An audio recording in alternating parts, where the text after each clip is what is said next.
Hello. चलिए, कल 5 definition लिखी थी अपन ने। एक तो रेंडम एक्सपेरिमेंट, जो लोग आज बैठे हैं वो कल का लेक्चर देख ले हुए।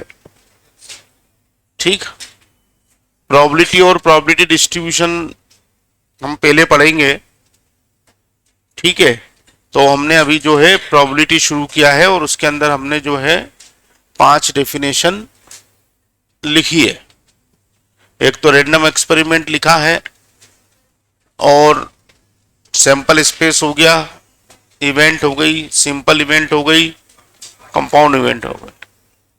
ठीक है। चलिए, अगली डेफिनेशन लिखेंगे एग्जॉस्टिव इवेंट नंबर 6 पे।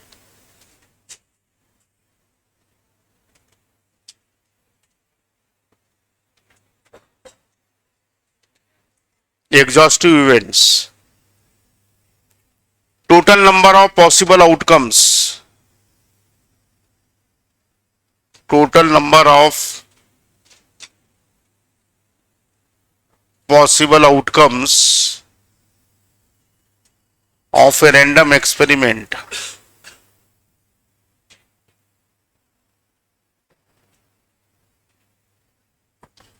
total number of possible outcomes of a random experiment is known as exhaustive event.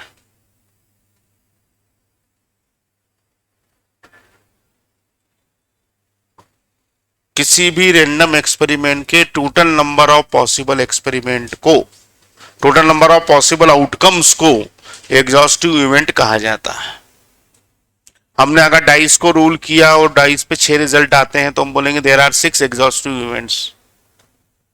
अगर हमने 2 कॉइन को एक साथ टॉस किया है तो 4 रिजल्ट आएंगे, तो हम बोलेंगे देयर आर 4 एग्जॉस्टिव इवेंट्स। अगर हम ताश की गड्डी से पत्ता ड्रॉ करते हैं तो उसमें 52 इवेंट हमको मिलेंगी, तो वो क्या कहलाएंगी?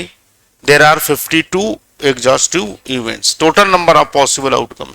सेट बना के लिख दिया तो सैंपल स्पेस हो जाएगा, और अगर हमने उसको काउंट कर लिया, उसके नंबर को काउंट कर लिया, तो उतनी एग्जॉस्टिव इवेंट जो है वहां पर होंगे। एग्जाम्पल आप चाहें तो लिखना चाहें तो लिख सकते हैं, if a dice is rolled then there are 6 exhaustive event.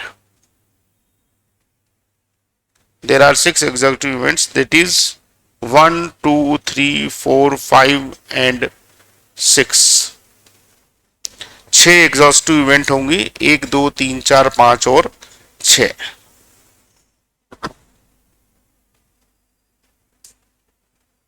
Six exhaustive events, 1, 2, 3, 4, 5 and 6।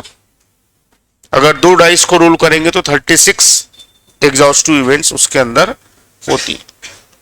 समस्त संभावित परिणामों की संख्या, total number of possible outcomes. Definition number 7, favourable events, अनुकूल घटनाएं। फेवरेबल इवेंट्स का मतलब जो इवेंट किसी और इवेंट के होने को फेवर करे, उसको हम फेवरेबल इवेंट बोलते हैं। Those events which are favourable for the happening of another event, those event which are favorable for the happening of another event are known as favorable events।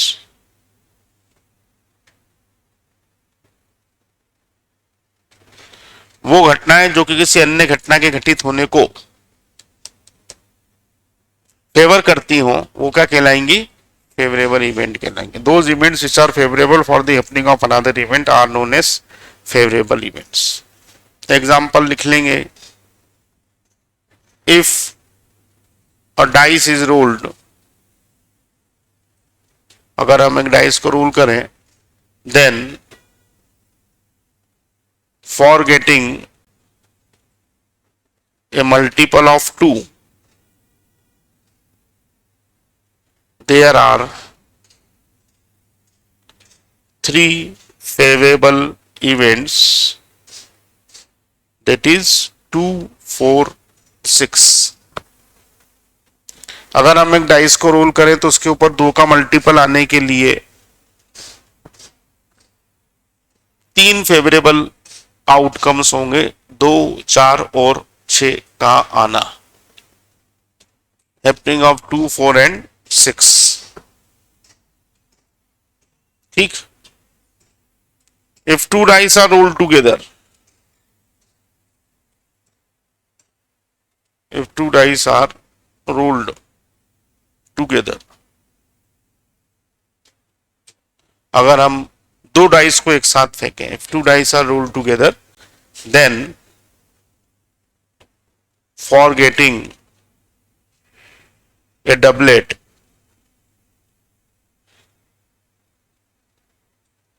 एक doublet आने के लिए, for getting a doublet, there are 6 favorable events।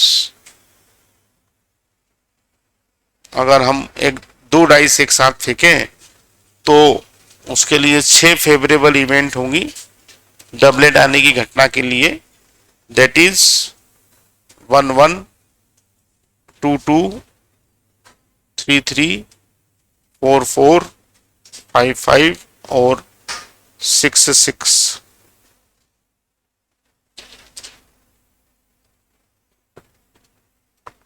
ये अनुकूल घटनाएं होंगी।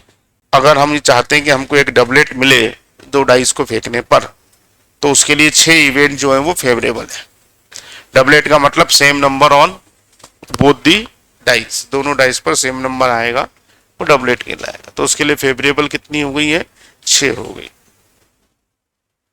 तो एक तो एग्जॉस्टिव इवेंट यानी कि टोटल पॉसिबल आउटकम्स, एक फेवरेबल इवेंट्स यानी कि ऐसी इवेंट्स जिनके होने से दूसरी इवेंट हो जाए। चलिए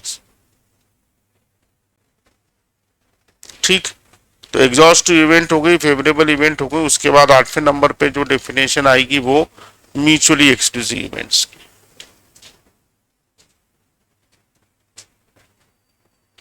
mutually exclusive,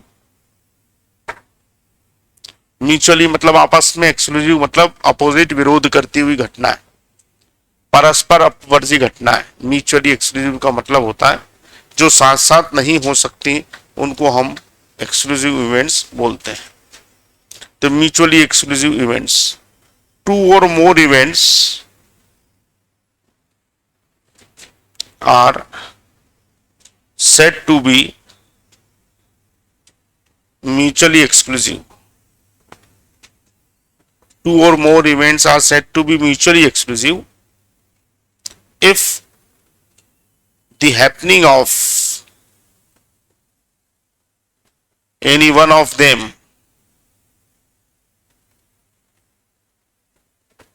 stop the happening of another event। 2 या 2 से अधिक घटनाएं म्यूचुअली एक्सक्लूसिव कहलाएंगी यदि उनमें से किसी एक के होने के कारण दूसरी घटनाओं का घटित होना संभव ना हो। वो हो गई है, उसके कारण से दूसरी इवेंट नहीं हो रही। कॉइन को टॉस किया, हेड आ गया तो टेल नहीं आया। क्यों नहीं आया? क्योंकि हेड आ गया था। तो हेड आ गया तो टेल नहीं आया, और टेल आ गया तो हेड नहीं आया। इसका मतलब वो दोनों इवेंट आपस में कैसी हैं? Mutually exclusive. इसी प्रकार डाइस को रोल किया, 4 डिजिट आ गया अपर साइड पे, डाइस के अपर फेस पे। 4 आ गया तो इसलिए आ गया क्योंकि 1, 2, 3 और 5 और 6 वहां पर नहीं आए। तो 4 आने के कारण 1, 2, 3, 5, 6 नहीं आए हैं, तो वो आपस में 6 के 6 इवेंट कैसी होती हैं? Mutually exclusive. एग्जाम्पल में लिख लेंगे, if A dice is rolled, if a dice is rolled, then getting number 1 2 3 4 5 and 6 are mutually exclusive.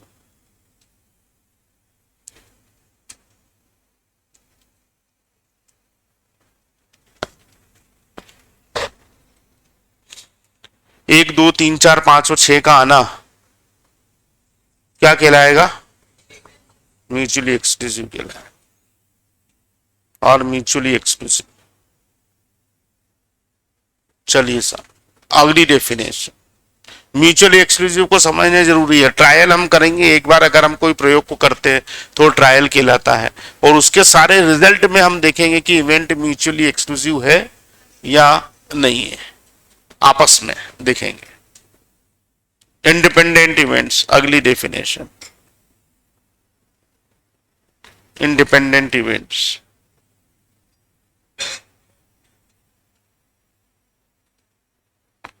Two or more events are said to be independent. Two or more events are said to be independent.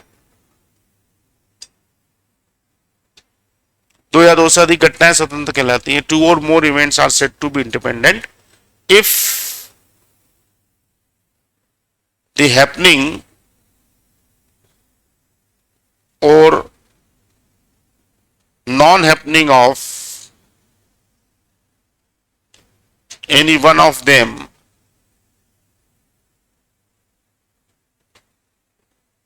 if the happening or non-happening of any one of them is not affected by happening or non-happening of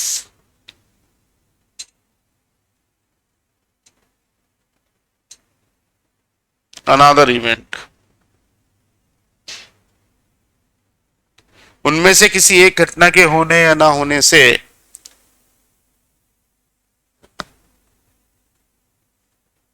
दूसरी घटना के होने या ना होने का कोई भी संबंध ना हो। Happening of any one of them is not affected by the happening और नॉन हैपनिंग। घटना का होना भी घटना है और घटना का घटित ना होना भी घटना है, तो दोनों इंडिपेंडेंट है, एक दूसरे से कोई लेना है। एक का होने या ना होने का दूसरे के होने या ना होने से कोई भी संबंध नहीं होता है, तो हम बोलेंगे कि वो आपस में कैसी है? इंडिपेंडेंट इवेंट है, दे आर इंडिपेंडेंट। एग्जाम्पल लिख लेंगे।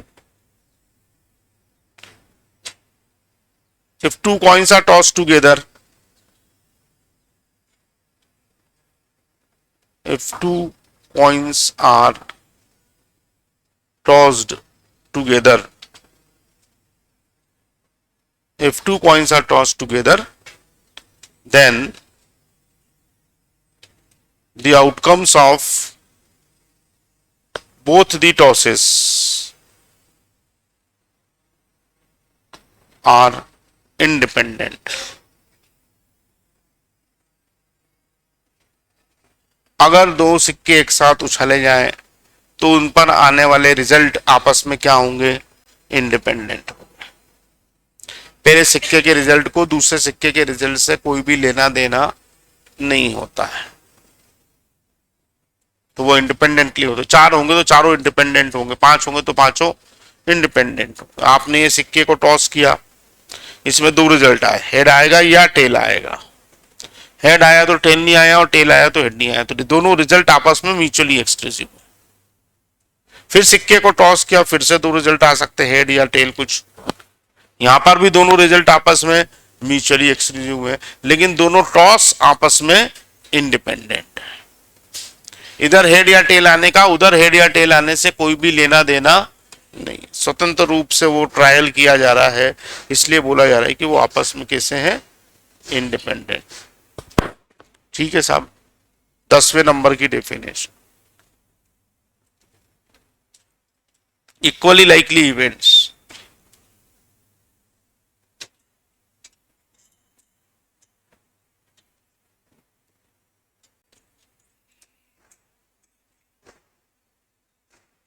इक्वली लाइकली इवेंट्स का मतलब होता है समसंभावी घटनाएं, equally likely events. two or more events are said to be equally likely. दो या दो से अधिक घटनाएं इक्वली लाइकली कहलाती हैं. Two or more events are said to be equally likely if there is no reason to prefer any one of them in comparison to other.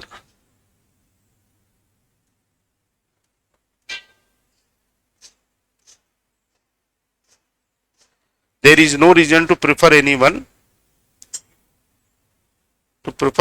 of them in comparison to other. ऐसा कोई कारण हमारे पास नहीं है कि हम किसी एक इवेंट को किसी दूसरी इवेंट की तुलना में ज्यादा प्रेफरेंस देंगे. प्रेफरेंस कब देंगे? मैंने आपसे बोला कि एक बैग में 5 जो है वो 1 रुपी कॉइन्स हैं और 25 जो है वो 5 रुपी कॉइन्स हैं और 50 जो है वो 10 रुपीज के कॉइन्स हैं. और आप एक कॉइन अगर निकालेंगे तो किसके निकलने के चांस ज्यादा है? 10 रुपए के 50 सिक्के और 5 रुपए के 25 ही हैं और 1 रुपए वाला 5 ही सिक्के हैं, तो किसके निकलने के चांस ज्यादा है? 10 के. तो आप उसको प्रेफरेंस दे रहे हो क्योंकि उसके चांस ज्यादा है. अभी यही सब होते कि ये भी 50, ये भी 50 और ये भी 50, तो हम बोलते हैं कि सबके निकलने के चांस इक्वल हैं, तो दे आर इक्वली लाइकली. तो ऐसी इवेंट्स जिनके होने के चांस इक्वल होते हैं वो क्या कहलाती हैं?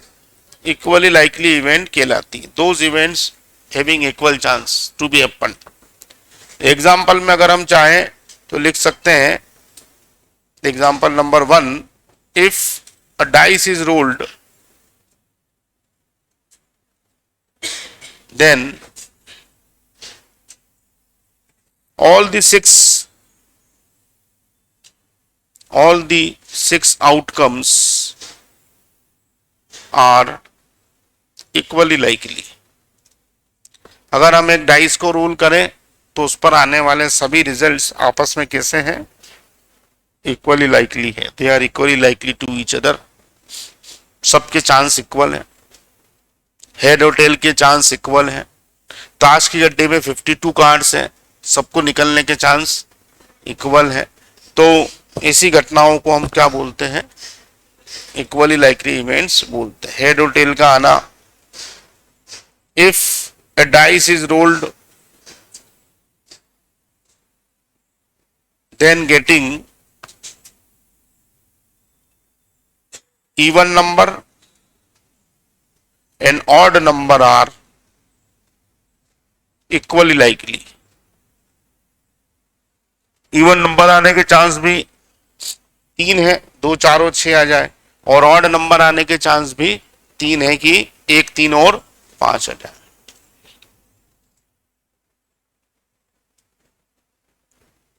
ठीक है.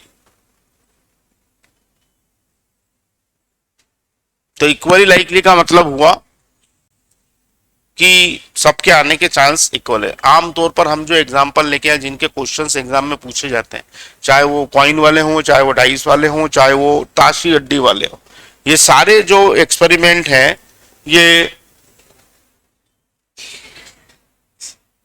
जो है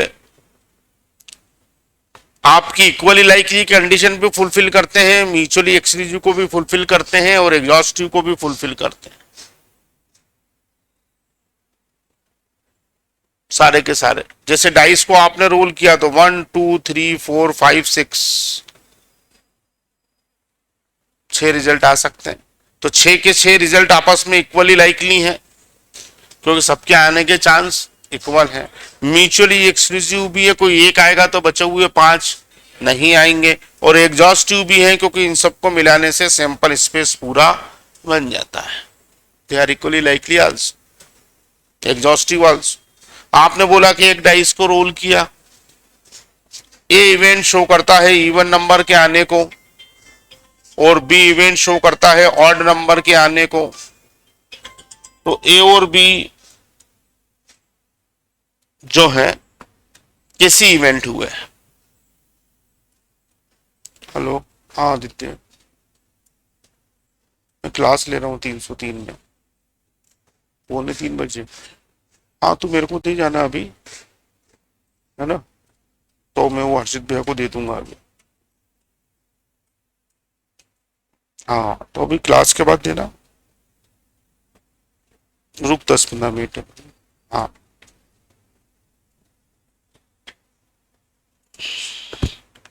तो 2, 4 और 6 और 1, 3 और 5 बताइए ए और बी कैसी इवेंट है?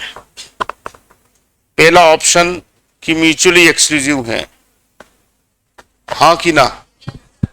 इवन आया तो ऑड नहीं आएगा, ऑड आया तो इक्वली लाइकली भी है, क्योंकि वो भी 3 तरीकों से घट रही है और ये भी 3 तरीके। एग्जॉस्टिव है कि नहीं है? एग्जॉस्टिव है, क्योंकि दोनों को मिलाने से सैंपल स्प्लेस कंप्लीट हो रहा है, ना कोई छूट रहा है ना कोई डबल रिपीट हो रहा है, तो इसका आंसर हमारा हो जाएगा ऑल दी अबव। तीनों कंडीशन को फुलफिल करते हैं। ऐसे 52 के 52 पत्तों की बात करेंगे अपन, तो वो सब आपस में म्यूचुअली एक्सक्लूसिव भी है, इक्वली लाइकली भी है और एग्जॉस्टिव भी है।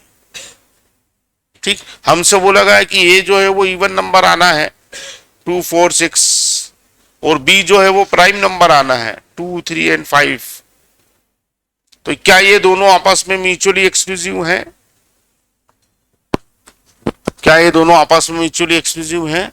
नहीं है। क्यों नहीं है? क्योंकि दोनों में कॉमन है, तो 2 आएगा तो दोनों घटनाएं घट जाएंगी, तो फिर म्यूचुअली एक्सक्लूसिव कैसे हुई? ठीक, क्या ये दोनों इक्वली लाइकली हैं? यस, दोनों इक्वली लाइकली हैं। क्या दोनों एग्जॉस्टिव हैं? ये दोनों एग्जॉस्टिव नहीं है। क्यों नहीं है? क्योंकि 1 है नहीं और 2 डबल काउंट हो रहा है, तो वो ना म्यूचुअली एक्सक्लूसिव है ना एग्जॉस्टिव है, बस वो किसको फुलफिल कर रही है? इक्वली लाइकली को फुलफिल। ठीक है, तो डेफिनेशन का मायना समझ में आना जरूरी है, वो समझ में आएगा तो आपको टर्म समझ में आएंगी, तो आप जो है उसको कर पाओगे। चलिए अगली डेफिनेशन, म्यूचुअली एक्सक्लूसिव भी हो गया, इक्वली 10 डेफिनेशन पूरी हो गई। अगली अपन लिख रहे हैं mathematical definition of probability.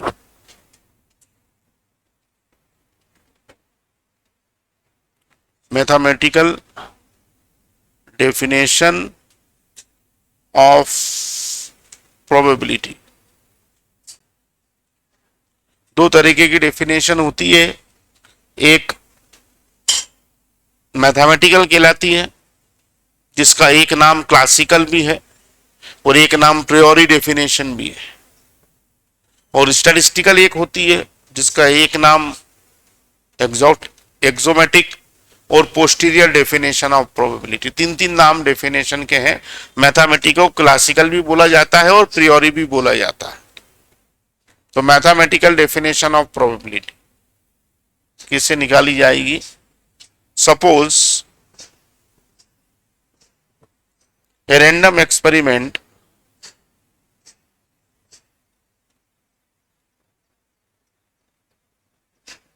is consist with n mutually exclusive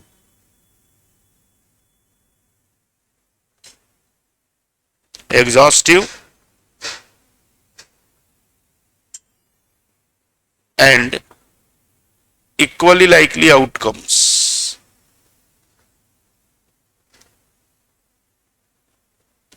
एक रैंडम एक्सपेरिमेंट है जो कि एन परिणामों से संबंधित है।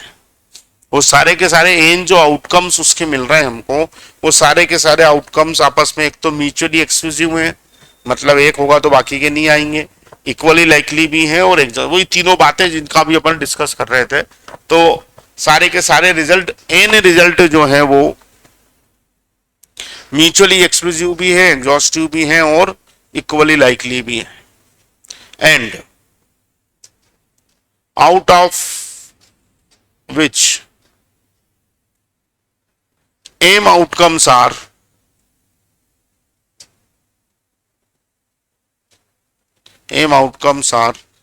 favorable for the happening of event A, उनमें से एम आउटकम्स इवेंट ए के होने को फेवर कर रहा है। अब आप देखिए कि 4 डेफिनेशन तो यहीं आ गई। प्रयोग एक्सपेरिमेंट जो है वो रैंडम है, बल्कि 5 आ गई। एक रैंडम एक्सपेरिमेंट आप कंसीडर कर रहे हैं। रैंडम एक्सपेरिमेंट मतलब इसके सारे रिजल्ट आपको मालूम है, लेकिन कौन सा घटित होगा ये आपको मालूम नहीं।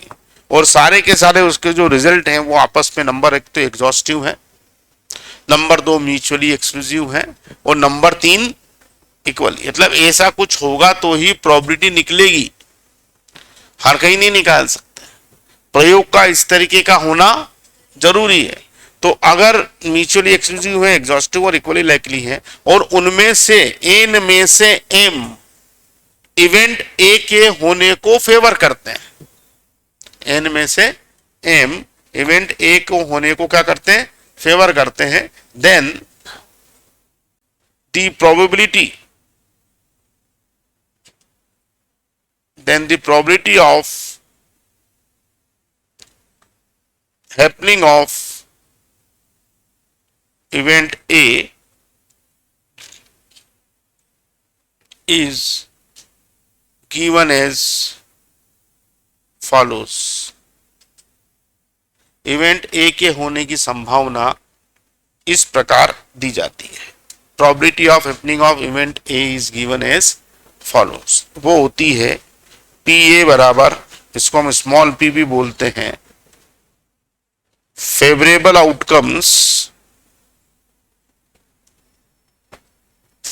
Outcomes upon total number of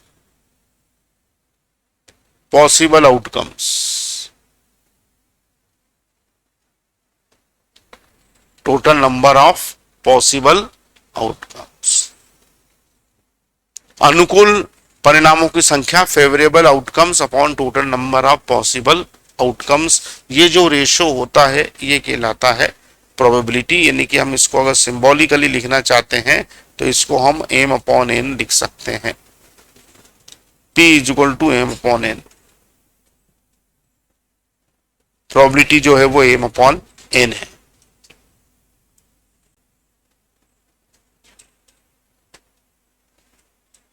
ठीक, और ये तय है कि टोटल पॉसिबल आउटकम्स डिनोमिनेटर में आ रहे हैं, एन सब आ गए, उसमें जितने भी घटित हो सकते हैं सब आ गए। और न्यूमरेटर में फेवरेबल आ रहा है तो फेवरेबल चुने जाएंगे डिनोमिनेटर में से ही, जो भी फेवर आएंगे वो टोटल में से ही आएंगे। तो टोटल में से फेवर वाले ऊपर आ गए, तो कभी हो सकता है कि एक भी फेवर ना करे, तो उस सिचुएशन में एम की वैल्यू 0 हो जाएगी और प्रोबेबिलिटी भी क्या हो जाएगी, 0 हो जाएगी। और ये भी हो सकता है कि सारे के सारे ही फेवर कर दें, तो उस सिचुएशन में एम और एन बराबर हो जाएंगे और प्रोबेबिलिटी क्या हो जाएगी, 1 हो जाएगी। तो मैक्सिमम प्रोबेबिलिटी आपकी कितनी निकल सकती है, 1, और मिनिमम आपकी प्रोबेबिलिटी कितनी निकल सकती है, 0। तो द वैल्यू ऑफ पी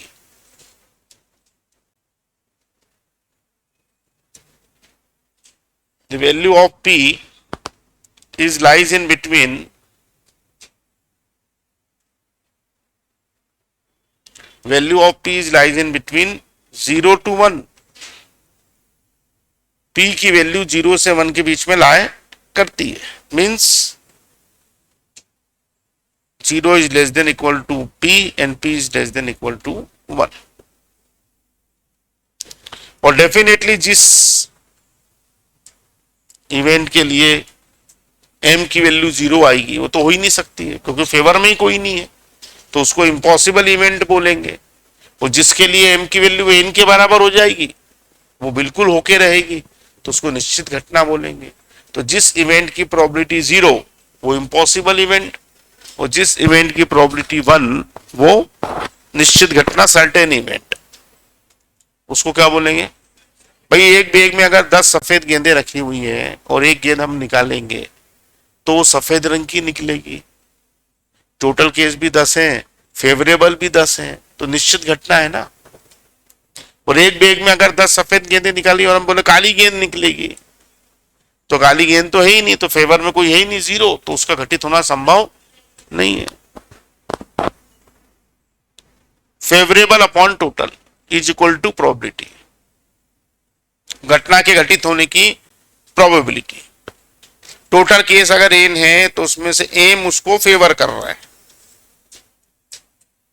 अब एम फेवर कर रहे हैं तो जितने बचे, कितने बचेंगे, वो उसको ना होने के लिए फेवर कर रहे हैं। हम सामान्य भाषा में बोलेंगे कि फेवर नहीं कर रहा है, थोड़ी और ज्यादा सामान्य भाषा में जाएंगे तो बोलेंगे कि वो उसको ना होने के लिए फेवर कर रहे हैं। तो फेवर अपॉन टोटल का ये जो रेशो है, ये इवेंट के होने की प्रोबेबिलिटी है, और ना होने का फेवर और ये जो रेशो है टोटल, ये इवेंट के ना होने की प्रोबेबिलिटी है। देखो डेफिनेशन में फेवरेबल शब्द आया तो ऊपर फेवरेबल ही आएगा। डेफिनेशन क्या है प्रोबेबिलिटी की, अभी लिखिए आपने, favourable upon total number of possible outcomes. Yadav साहब देख लो, हो तो ठीक है, नहीं तो अभी तो स्टार्टअप का जमाना है। हाँ,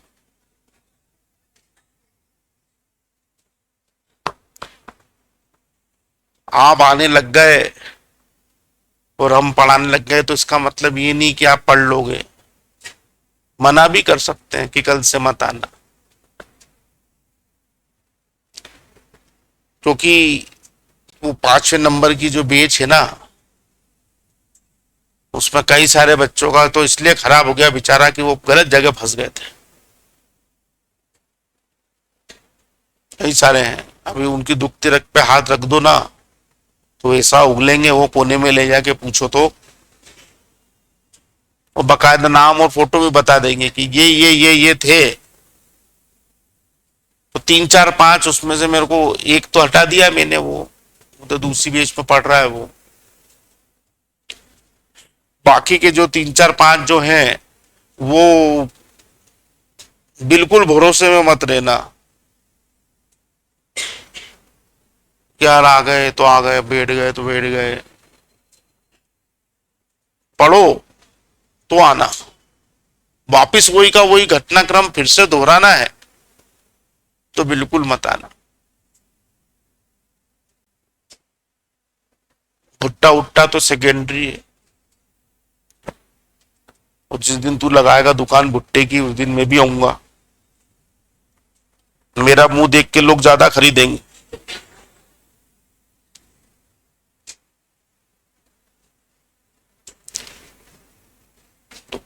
वो तो अपना सेकेंडरी पार्ट है, पर अभी जो है यादव साहब, तो दो एक और यादव साहब थे, वो कहाँ गए, चले गए घर, वाइंड अप हो गए वो। और तेरे साथ यही रहता था, तेरा खास कौन है, नहीं वो तो अलग है वो तो,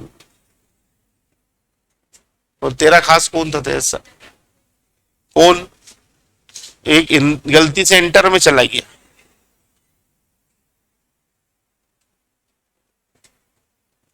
तो तू देख लेना, तू भी देख लेना, एक वो पीछे बैठा है मुस्कुरा रहा है उधर, तो ये नहीं हो भैया कि अभी तो वैसे सिलेबस, अब नई घोड़ी नया दाम, सिलेबस पेपर कोई भरोसा नहीं, अगला कौन सा बिगाड़ दे, कौन सा सरल दे दे, कौन सा कठिन दे दे। आईसीआई को कोई नहीं समझ पाया आज तक। उसका कारण ये है कि दूसरी जगह पे हम देखते हैं कि कई संस्थाएं, यूनिवर्सिटी है जैसे, तो यूनिवर्सिटी में क्या सालों साल से वही लोग काम कर रहे हैं, 15 साल से वही पेपर निकाल रहे हैं, वही छापते हैं, वही सब कर रहे हैं, वही लोग, उनकी टीम पूरा नहीं चल। यहाँ तो हर 2 साल में बॉडी चेंज हो जाती है, चलाने वाले लोग ही बदल जाते हैं। तो जैसी नई बॉडी आती है तो वो नई बॉडी वाला अपना उसकी अपनी एकेडमिक टीम लेके आएगा, अपनी उसकी एग्जामिनेशन टीम अलग होगी, उसके पेपर सेटिंग की टीम अलग होगी, उनका सब कुछ अलग होगा। तो इसके लिए कभी भी हम आईसीआई के ट्रेंड को नहीं पकड़ सकते कि उसका ट्रेंड क्या चल रहा है, क्या वो ट्रेंड है। दूसरे जैसे आप बीकॉम की एग्जाम दोगे ना, अभी आप 4 साल के पेपर 2 साल के पेपर सॉल्व करके चले जाना, आपको उसमें ही पेपर निकल जाए, क्वेश्चन भी चेंज नहीं होगा। बीकॉम की को लोग केवल वो ब्रिलियंट की या उसकी कोई सी गाइड आती है, सुचित्रा की ब्रिलियंट की 3 यशराज से पढ़ के पास हो जाते हैं। यशराज की गाइड 80% बनवा देती है। तो क्या होता है कि वहां पे ट्रेंड चेंज नहीं है, वहां ट्रेंड एक जो है वो चल रहा है, वही चल रहा है। और यहां पर क्या होगा, ट्रेंड क्या होता है, चेंज हो जाता है। अब अभी आप देखो वो अभी लोगों को मालूम ही नहीं है, उनने 1.5-2-3 लाख लोगों के साथ अभी गेम कर दिया है, जो 2-2.5 साल से, पिछले 2-2.5 साल से इंटर में फंसे पड़े हैं। किसी का एक ग्रुप निकला, किसी के 2 निकले, किसी का फाइनल का 1 निकला, उन सब के लिए सिलेबस चेंज हो गया। तो अगर मान लो कोई इंटर में 2-2, 3-3 अटेम्प्ट देके बैठा है और उसका नहीं हुआ, तो उसको तो अब नया सिलेबस पढ़ना पड़ेगा। नया सिलेबस जैसे आया आप कंपटीशन से बाहर होगा, क्योंकि फिर वो आप तो थके हुए हो, पीछे से नई जनरेशन आ गई, ये आ गई नई जनरेशन जो पास की क्लास में बैठी हुई। अब 2 साल से कोई इंटर पढ़ रहा है, वो इनसे क्या फाइट कर पाएगा। तो वो ऐसा कर देते हैं, तो वो जो रुका हुआ क्राउड रहता है वो छिन्न भिन्न सब बाहर हो जाता है कंपटीशन से। फिर नया सब क्राउड आता है, फिर 2-4-5 साल वो क्राउड जमा होता है, फिर कुछ उठापटक कर देते हैं, फिर वो क्राउड इधर उधर हो जाता है। तो ऐसा खेल है। अब जो खेल को समझ जाए इंटेलिजेंसी के साथ और उसी के हिसाब से टेकल कर ले, वो जीत में। तो यादव साहब नेम प्लेट में बनवा दूंगा, जिस दिन तेरा ऑफिस खुलेगा फीता काटने मैं ही आऊंगा, नेम प्लेट भी गिफ्ट में देके जाऊंगा तेरा, और तेरी फाइल भी तू मेरी तेरे को ही देके जाऊंगा। हालांकि उसमें मेरा भविष्य बहुत दाव पे लग जाएगा, पर फिर भी जो है मारे खुशी के कि तेरे नाम के आगे सीए लग गया, मैं तेरा पहला क्लाइंट में ही दूंगा तेरा।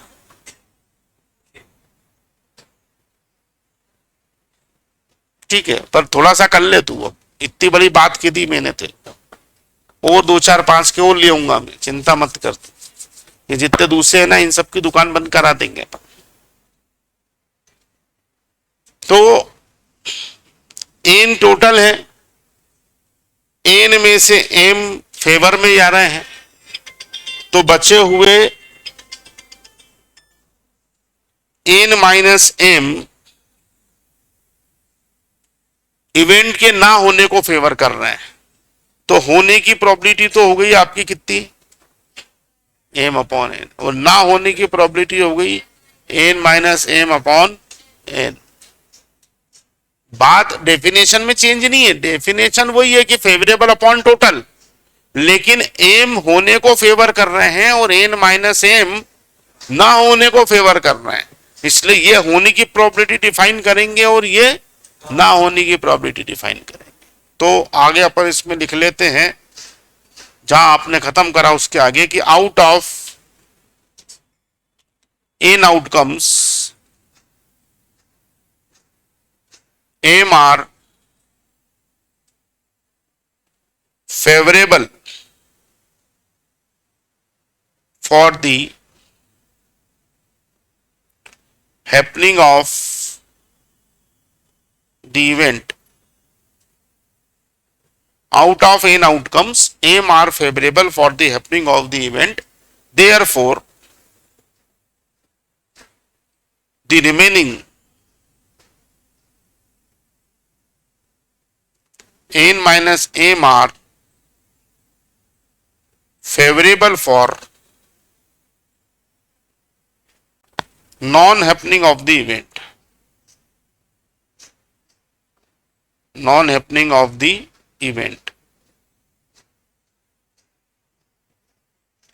एन में से एम होने को फेवर कर रहे हैं तो एन में से एन माइनस एम क्या कर रहे हैं, ना होने को फेवर कर रहे हैं। N minus m are favourable for non happening of the event, therefore the probability of non happening of the event, probability of non happening of the event is given as follows। घटना के घटित ना होने की probability इस प्रकार दी जाएगी, उसको हम पीए बार से या क्यू से डिनोट करते हैं,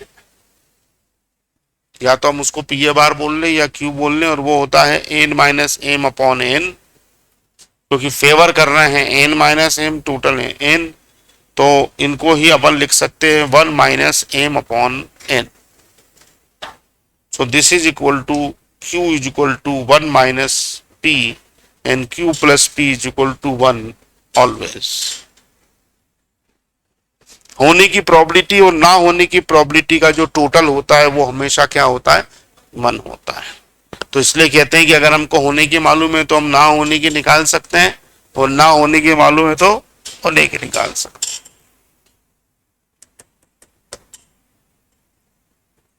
अभी जितना कुछ भी लिखा है ये थ्योरी के पॉइंट से कुछ भी एग्जाम में नहीं पूछते, सब समझने के लिए लिखा है। डेफिनेशन प्रोबेबिलिटी की हमको कोई आनी नहीं है, क्या आप डेफिनेशन लिखिए, ठीक है, पर चूंकि समझना है पढ़ना है इसलिए वो जो है लिखना जरूरी है। तो प्रोबेबिलिटी की लिमिट जो होती है वो 0 से 1 के बीच में होती है, और 0 1 इंक्लूड होते हैं। अगर हमने ऐसा लिखा है कि ये, तो ये गलत है, और अगर हमने इसको ऐसा लिखा है तो सही है, क्योंकि प्रोबेबिलिटी 0 भी हो सकती है और ना 1 से बड़ी होगी ना 0 से कम हो। ठीक है, चलो कल से क्वेश्चन करना चालू, प्रोबेबिलिटी के क्वेश्चन स्टार्ट करेंगे।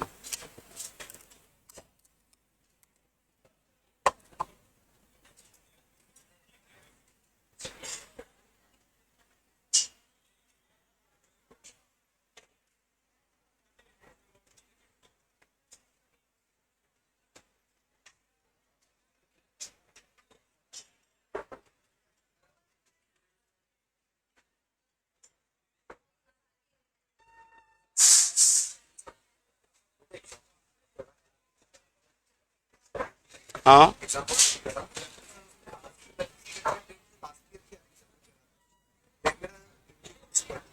हो गया, हो जाएगा सब, जैसे एग्जाम फॉर्म भरोगे ऑटोमेटिकली रिन्यूअल हो जाएगा। हाँ हाँ हो गया।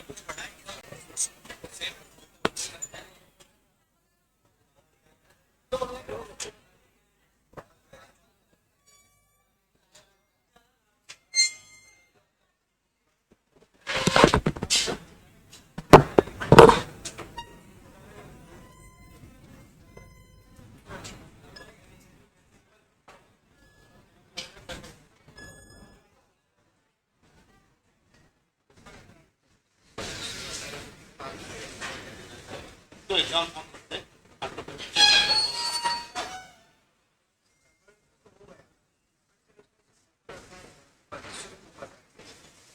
बुक तो करिए फास्ट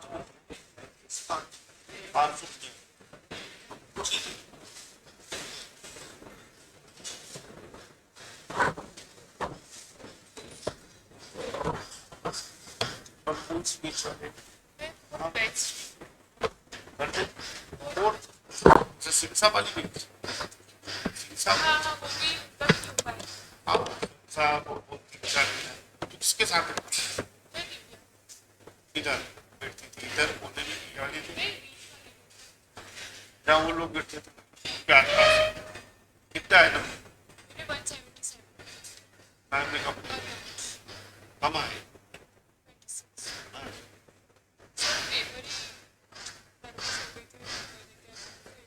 सब में पास। हाँ अकाउंट में छोटे लॉ सब। अच्छा मैजिस्ट्रेट लॉ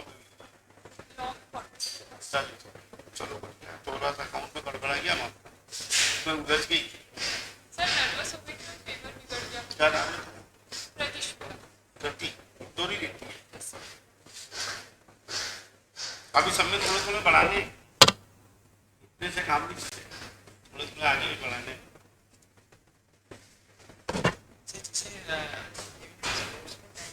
नहीं मिली यहाँ कुछ भी नहीं, यहाँ से सब हटा दिए। पुराना वाला तो मिल जाएंगे, बेस से ज्यादा कुछ चेंज नहीं हुआ है। नोट्स हिंदी में नहीं दिया, सर नोट्स हिंदी में हम बनाते ही पहले बनाते नहीं, मैथ्स में तो कभी भी नहीं आया। टेस्ट भी इंग्लिश में। देखो अगर वहाँ दिए होंगे हाँ सर, तो वो इन लोगों ने कहीं से अरेंज कर रख दिए। सेकेंड में सर जिस टेस्ट इंग्लिश मीडियम में आएगा सर, उसमें मतलब बाई चांस गूगल से कन्वर्ट, वहाँ पे हिंदी मीडियम में आएगा पूरा मैथ्स से का, सर कन्वर्ट कर सकता हूँ मतलब यहाँ क्लास टेस्ट नहीं, मोबाइल कैसे चलाएगा?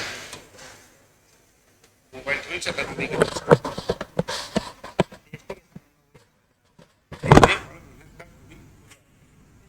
इंग्लिश में तो कर लेता हूँ ऐसे तो, बट जब वहाँ पे हिंदी में आता है ना, समझ नहीं आता फिर कि हिंदी में आपने इंग्लिश में पढ़ाया, मैं घर जाकर भी इंग्लिश में पढ़ लूँगा, इंग्लिश को हिंदी में पढ़ लूँगा, बट टेस्ट दूंगा ना सर तो समझ में नहीं आएगा वहाँ पे। यहाँ पे टेस्ट दे देता सर, ये सब प्रॉब्लम, बट वहाँ हिंदी में पेपर आता है पूरा।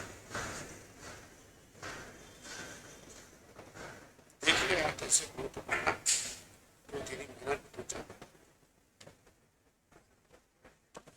सर पिछले जैसे मैं लॉ में ले गया था, मैं पिछले नंबर देखो था मैं लॉ में नहीं कहता, बस जैसे मैं 19 नंबर रह गए थे, 121 आए थे। पाकिस्तान में पास हो गया तो नहीं सर, लॉ में 34 आए थे और मैथ्स में 36। स्टेट पढ़ते हैं, स्टेट पढ़ जा, स्टेट में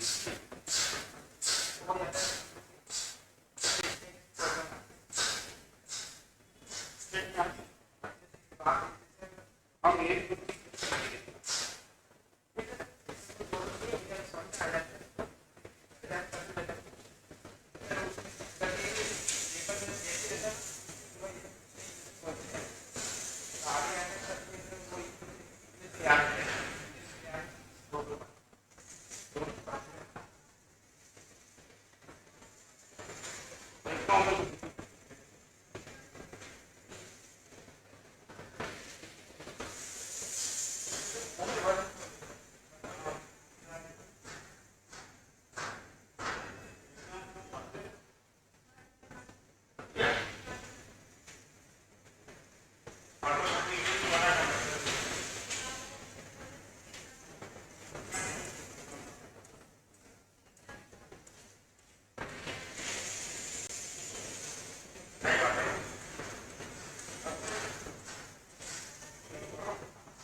है